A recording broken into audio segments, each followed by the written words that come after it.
You're probably noticing that this case has been broken into by me. Don't worry, I haven't stolen this guitar, at least not yet. You've seen the thumbnail, you know what this is about. It is the Zakk Wylde signature Bullseye, but not just any Bullseye. It is the BFG. It has this incredibly cool maple top. I'm gonna explain what BFG is, tell you who Zakk Wylde is, and demonstrate this guitar.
The Les Paul BFG came out in 2007 and according to Gibson's official website, it was the most powerful Les Paul Gibson has ever made.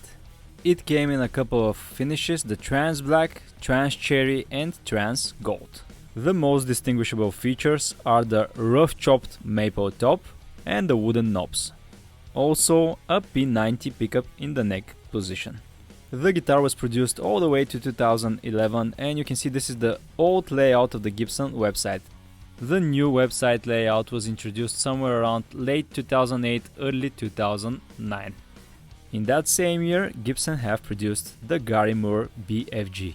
It's a bit different than the regular BFG, it still has the P90 but a different color scheme and pickup in the bridge. The experiments with raw materials didn't end there, there was also the Les Paul Studio Swamp Ash and the Les Paul Studio Raw Power. It had a maple body and also the glorious Tribal Explorer. Don't call yourself a Nickelback and Godsmack fan if you haven't got one of these bad boys.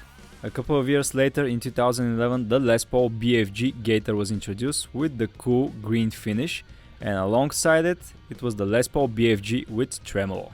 Back in 2009, the BFG Zakk Wylde, Bullseye and Buzzsaw were introduced.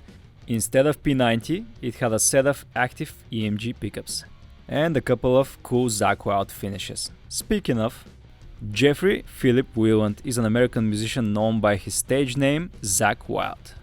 He was mostly known as the lead guitar player for Ozzy Osbourne. Wylde was hired to replace Jake Lee, who replaced Brad Gills, who himself replaced the deceased Randy Rhoads.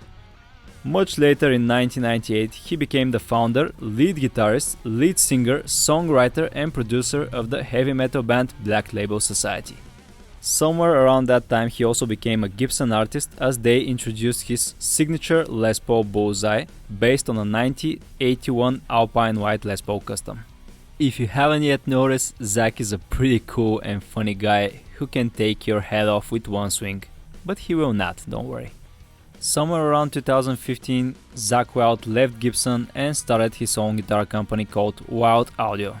His line of guitars, Wylde Audio, were introduced at the 2015 NAMM show and are distributed by Schecter. You can check them out and buy them from the official Schecter website, some pretty cool designs here including the Bullseye and the Buzzsaw. Currently he's a part of the Pantera tour, which is pretty cool given that he and Dimebag were close friends. I'm sure Dime would love that. Zakk Wylde had a lot of cool guitars over the years, but he is mostly known for his 1981 Gibson Les Paul Custom, aka the Grail. There were also other cool guitars during his time with Ozzy Osbourne, like the Rebel, which had beer bottle caps stuck on the top. Also one that we rarely see these days, the 1980 Les Paul Standard Red Bullseye. But for now, let's concentrate on recent stuff from the past couple of decades, starting with the Zakk Wylde Les Paul Bullseye Custom Shop Gibson. Around 2009 it was retailing for $6,680 and it had the ebony fingerboard. What's interesting is that in 2014 the same guitar was retailing for a lot less. If you remember, in 2011 FBI raided the Gibson warehouse, so this guitar has the rich light fingerboard instead of ebony. Probably around that time Gibson and Zakk Wylde were already falling apart and he left in the end of the year to make Wylde Audio.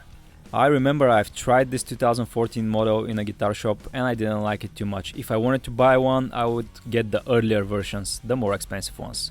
Back in 2009, if you didn't want to sell your kidneys, there was also the Epiphone Les Paul Custom Zakk Wylde Bullseye. I had one of these in mint condition and I got it for a lot less, for around $700. It was a pretty good guitar for the money. Also, there was the rarer version, the Les Paul Zakk Wylde Camo. I haven't seen one of these in person, but it's pretty cool with the maple board and the camo pattern. There was this abomination as well, Zakk Wylde Graveyard Disciple. I've seen and tried one of these in a shop. It is just as weird to hold one as is to look at. It came in this cool coffin case and I think it was mainly based on the prophecy. Man, I gotta find one to document it. Also in 2009 there was the Zakk Wylde Flying V Custom with Floyd rolls for the whopping $7,000. I've tried one of these, it's amazing. $7,000 in 2009 was a lot of money though, and if you didn't have them you could get one of these, Zakk Wylde ZV Custom Epiphone. A weird love child between the HG and V. Oh my god, there was also the Tribal V. Man, I gotta get one of these. Also the Explorer, nah, forget it. A couple of years later in 2013 there was the Zakk Wylde Les Paul Custom Vertigo that had the maple board and the cool pattern. I get dizzy just by looking at it. In 2014 we got the Zakk Wylde Modern of Doom.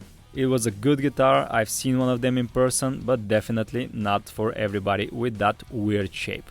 Back to the subject of today's video, there was a Epiphone Les Paul Custom Zakk Wylde Buzzsaw all the way back in 2005. I haven't seen one of them in person, but there's one on Reverb and it has the 05 serial number and from what I'm seeing, passive EMG pickups. 4 years later in 2009 we got the Zakk Wylde Les Paul BFG, which stands for a couple of things. One of them is Big Friggin' Gun, remember the one from Doom that put a hole in a planet? Yeah, every time I pick up that guitar I remember this amazing weapon. I wanna wield one. Unfortunately I can't get one of those. What I can do is buy one of these for $3,331 in a couple of finishes. The Buzzsaw and the one that I'm gonna demonstrate for you guys today, the amazing Bullseye. It is called the BFG or Barely Finished Guitar. And it's simply one of the coolest guitars that I have ever tried. Unlike the Custom Shop Les Paul, which has a nitrocellulose high gloss lacquer, this one is exactly as it's called, barely finished. Or as Gibson describes it, the rough and ready style of the Zakk Wylde Les Paul BFG is emphasized by the rough hewn and minimally finished top of the guitar, the maple of which still bears the hash marks from the carving process. The top is left unbound to further enhance its no-nonsense aesthetics. The chambered back serves to minimize weight while also adding tonal nuances to the guitar's overall sound. You might think that this guitar is all pickups, the EMG actives, but no, check out what Gibson has to say about the tonal characteristic. The Zakk Wylde Les Paul BFG bodywood presents a combination of good clarity, definition and treble bite from the maple, and excellent depth and richness from the mahogany, elements found in the classic Les Paul standard tone. The chambering adds a further dimension, increasing the complexity of the guitar's tone, while also increasing its acoustic, volume and sustain. The Zakk Wylde Les Paul BFG nitrocellulose finish has also been kept ultra thin to avoid choking the guitar's natural resonance, resulting in a lively, ringing electric tone. All of that makes me want to put passive pickups in this guitar someday and hear how it sounds. So, it is a good guitar, there's no arguing about that. The main question is it a good Zakk Wylde signature guitar? Was it worth the money back then? And is it worth the money now? Those are questions that I'm gonna answer in my final thoughts of the video, but for now I'm liking what I'm seeing. As a matter of fact, I'm starting to think that this guitar is cooler than the Les Paul custom version. There's just something about it that screams Zakk Wylde, the rawness of it. You've seen the man, he's basically a bear with a beard. That can also be said for John Petrucci, but he's like more refined. Zakk Wylde is a savage. For Christ's sake, he's not using a guitar strap, he's using a chain. Luckily, he's a funny good guy and he's on our side. I'm extremely excited to check out his BFG. Let's go together through the specs and then I'm gonna disassemble the guitar and see the parts individually. I'm gonna go through the official listing of this guitar from 2009 just so we can have them in the video. Back then Gibson were very thorough when listing a guitar, starting with the body characteristics. Obviously it's based on the BFG, meaning that it has this rough maple top and the surface texture is the satin finish with 30 sheen lacquer. Then there are the neck specs, which are pretty unique to Zakk Wylde. He uses these thick 50 style necks. The entire neck is pretty unique to the Zakk Wylde BFG. Ebony boards on guitars like this, especially with block inlays, are a rare sight. Also the massive 22 jumbo frets, which are not exactly the same as on the Gibson model, but the pickups, the EMG actives and the electronics are the same. Most of the hardware and the plastics are also shared across both platforms. Let's go ahead and review it. Before I start with the review, I wanna oil the ebony fingerboard because I think it hasn't seen oil for over a decade. It's seriously dry here near the high frets. I also wanna polish the frets themselves, which are in great condition, but some polish can make them better. The specs of the BFG: we have a chambered mahogany back, one piece, a two-piece book-matched figured maple top. It has the barely finished guitar treatment with a thin layer of nitro on top of that. It's pretty much a satin finish. A set neck construction, 3-piece maple neck. Beautiful dark ebony fingerboard with 22 jumbo frets. 14:1 ratio Grover tuners and a Korean nut. EMG 8185 set of pickups, 2-pneumatic bridge and a tailpiece. Here's what it looks like without the pickups, and under the neck pickup we see the quick connect plug for the EMG pickups. Short neck tenon for this BFG, and you can clearly see the separation between the mahogany back and the maple top. You see the black paint for the Bullseye is under the pickups as well, and BY probably stands for Bullseye. I'm guessing the buzzsaw finish has BZ under the pickup. Check out this huge routing for the 3-way switch and pickup cables, which is also a part of the chambering of the body. More of the same under the bridge pickup, quick connect for the EMG, and you can see that the center dot of the Bullseye is actually solid black color. It's a pretty cool pattern, and to see it raw like this on the BFG. Here's another look at the routing for the cables. The 2-piece maple top was glued to the back using ultra strong Franklin Tight Bond 50 glue.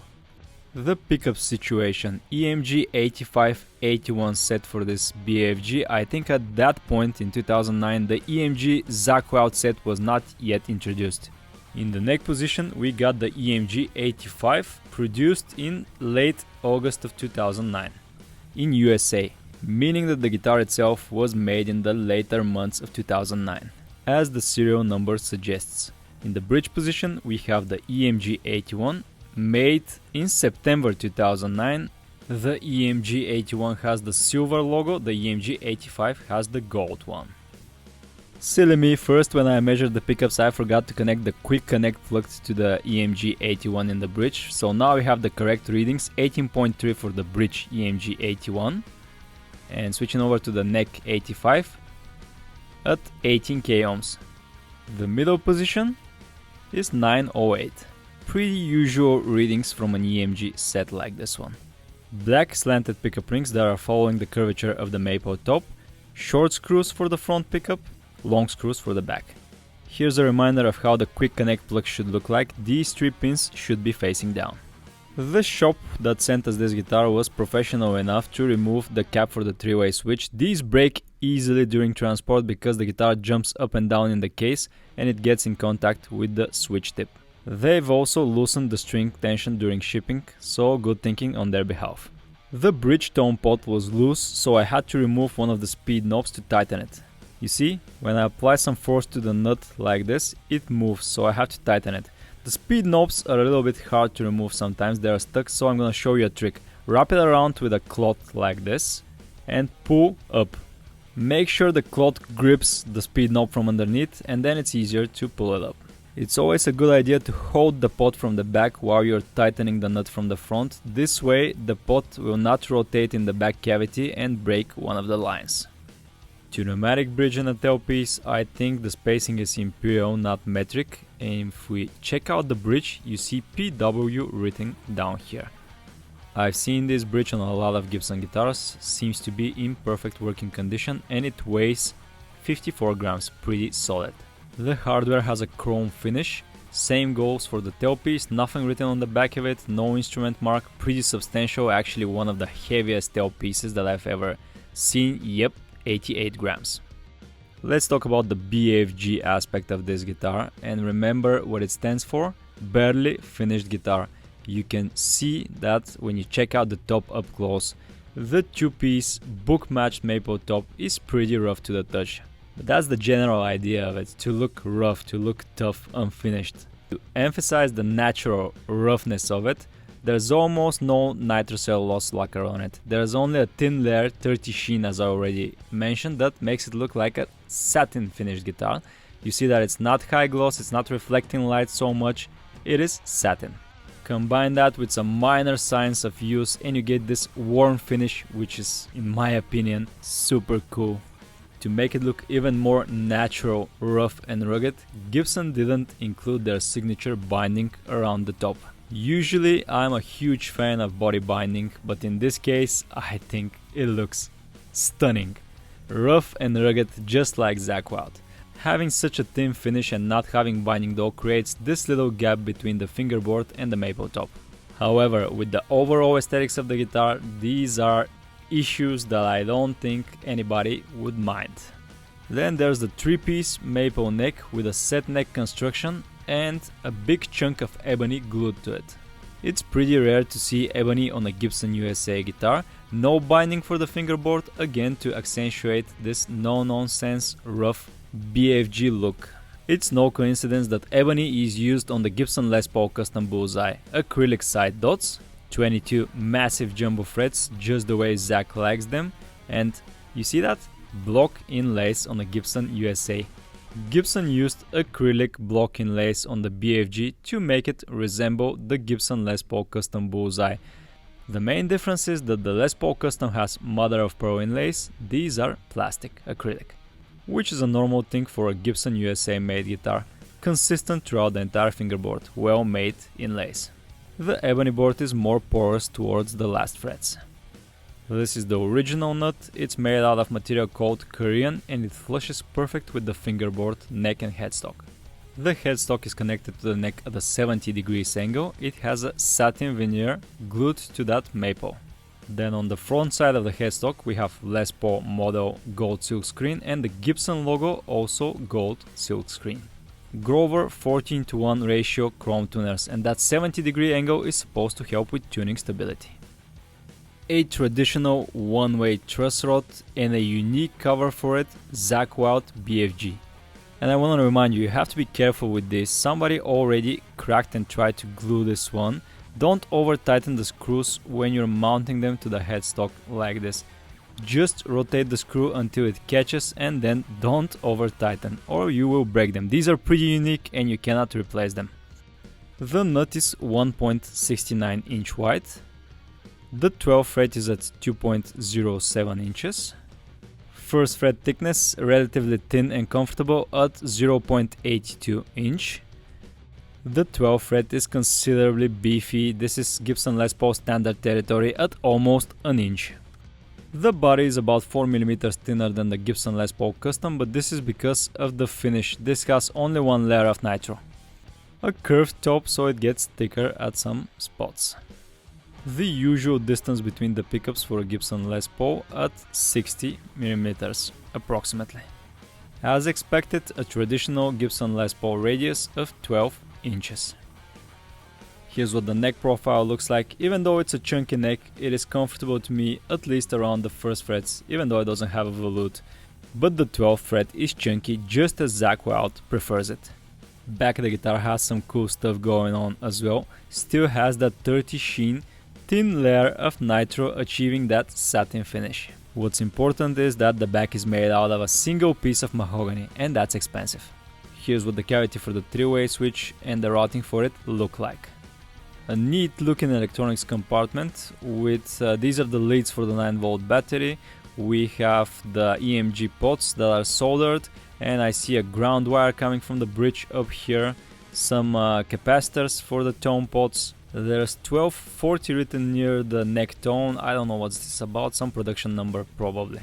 The 9-volt battery compartment is an interesting situation, and I've never seen one of these. I think the battery boxes on the Epiphone Les Paul Prophecies, for example, were done a little bit better. This one opens at a weird angle like that, and it's glued to the back cover instead of screws for the Epiphone. It's a weird situation, as I already mentioned, and it's hard to open. It also has another cover for the battery, this one, that you have to pull in order to take it out. It is overcomplicated, it is hard to open, and I think they've improved the design later on. You're not gonna be opening it very often, so I guess it's okay. I've also replaced the battery because you see the one that was already in dates to 2011, which might be a good news because this guitar was probably unplayed for a lot of years. The fretwork also points to that. Remember, it's always a good idea to write the exact date on which you're replacing the 9-volt battery. These usually last for around a year if you remember to unplug the jack when you're not playing. Here's another look at that electronics compartment before I close it up. Here's the original audio. Clips like this. Then it closes like this. A bit hard to open, I was struggling with it. I don't really like this design too much. The back cover is cut extremely tight next to the woodwork, and I was struggling to remove it. Combine that with the struggle to open the 9-volt battery box, and I had a bit of an issue, but I managed to do it without chipping away any of the plastic or scratching it. In fact, the only issue I see with this guitar is a bit of a rough edge here. Somebody scraped it against something or dropped it. Other than that, it looks like a new old stock. So the way you do this is first you gotta open the 9-volt battery box. Be careful not to break the plastic. It's gonna be a bit hard, but you're gonna manage. And once open, then pull it up to remove the entire cover. When you pull it up like this, you're not gonna damage the plastic. Here's the plastic cover for the 3-way switch compartment. The neck of the Zakk Wylde Les Paul BFG is constructed from 3 solid pieces of grade A maple. It has some flames on the maple as well. It's glued to the body via set neck construction at a 5-degree angle. So you got 3 pieces of maple continuing all the way to the end of the headstock and 2 small pieces for the wings of the headstock. Gibson claimed that maple is easy to finish with a thin layer of nitro for that worn out feel that a lot of people prefer. The back of the headstock is cool with Zakk Wylde himself printed on it, holding his signature Les Paul Bullseye. It is under that thin layer of nitro, so you don't have to worry of it wearing out with time. That's a pretty cool touch right there. Grover 14:1 ratio chrome tuners, made in USA 2009 up here, and you got the serial number 09-2009-207-5, that's October the 2nd. A black plastic plate for the output jack, original star button here, and one over here. For the purposes of the video, I'm gonna set the BFG in E standard and drop D with 1052 nanoWebs, and later I'm gonna set it in E flat standard. I'm also gonna put some tune-it paste on the Korean nut and the bridge saddles for better tuning stability. The hardware gets loose over time because the wood compresses and expands with the seasons. That's not the original hardshell case, the BFG came without one. This one is original Gibson though, and the locks on the 90s Gibson cases are notorious for breaking and people get locked out of their personal guitars. So I'm just gonna remove the locking mechanism and you got yourself a good Gibson USA case. Definitely better than the soft backs that these used to come with. The chambering worked, and this BFG is lightweight compared to a Gibson Les Paul Custom. That's Danny, a good friend of mine, aka Danny Wylde. He is the perfect person for demonstrating Zakk Wylde signature guitars.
What do I think about the BFG Zakk Wylde? And this is gonna be my subjective personal opinion. In fact, it might come as a surprise to you if you watch my videos. I love the BFG.